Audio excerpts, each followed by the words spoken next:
Praise the Lord and good morning.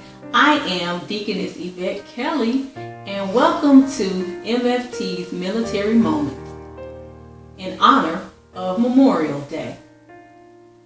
Well, we are here on today because there is a specific, significant part of Memorial Day that not too many people are aware of. So I wanted to share with you what is called the POW, Prisoner of War, Missing in Action, MIA, or Fallen Soldiers Table Setting.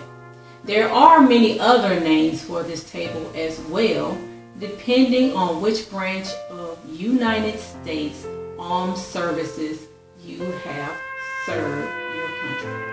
This table setting serves as the focal point of ceremonial remembrance. It originated out of U.S. concern for the Vietnam War POWs and MIAs. The table setting is actually a practice that has evolved over time. It is a permanent display in some dining facilities. It marks the memory of freedom. Now I'm going to explain each of the components within our POW-MIA table.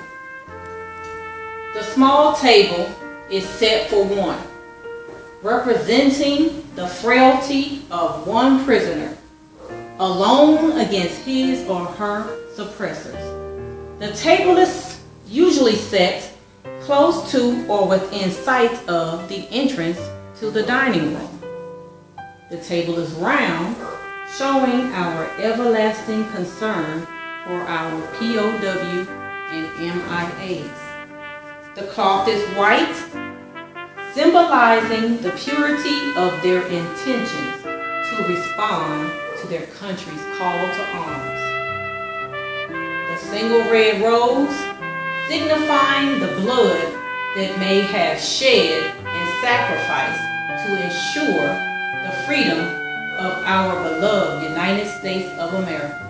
This rose reminding us of the family and friends of our missing comrades who keep the faith while awaiting their return.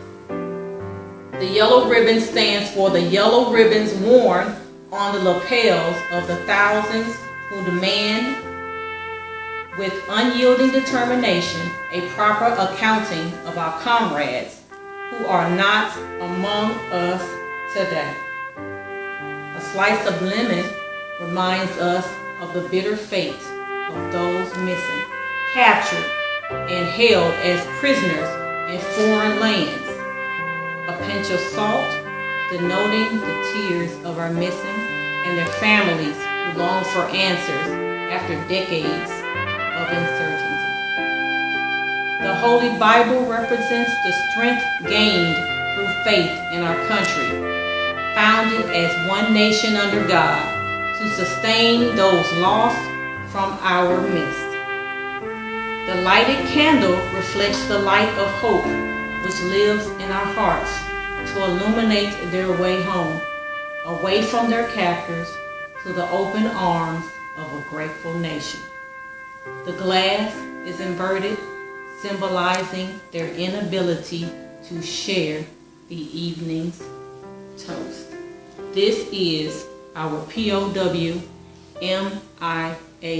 table.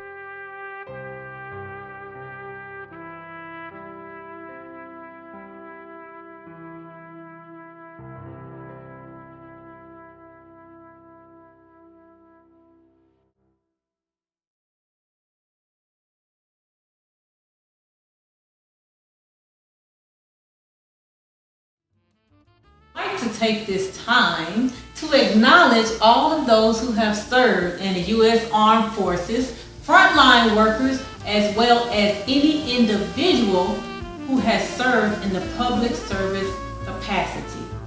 We salute you on today, and in honor of Memorial Day, on behalf of MFT, our pastor, Pastor Catherine Kelly, we would like to say we appreciate you and And we love you for all that you have done. And I hope that you have learned something that you may not have known before today. Enjoy your weekend. I know it's a 3-day weekend. It's going to be a beautiful one. And while you're eating your barbecue with your family and your friends, just take one moment to sit back and just to think about, in a moment of silence, those who have served the country for freedom, for our country's freedom, who have given their very lives for our freedom. Take a moment to think of them. If you have a family member or a friend who may have passed away, take and put some flowers on the gravesite. These are the type of things that people don't think of for Memorial Day. Give that veteran that you know a call and say, man or lady, you know, girl, I really appreciate what you have done for our country. So on behalf of MFT and our Pastor Catherine Kelly, let us always remember and never forget the sacrifices that our veterans have endured. God bless you. America, sweet America. You know, God done shed his grace on thee. He crowned thy good. Yes, he did.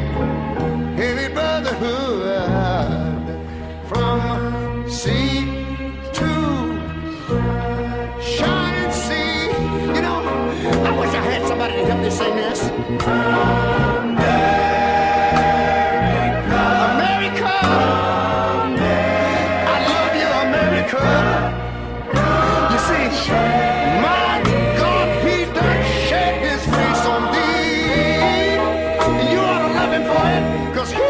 He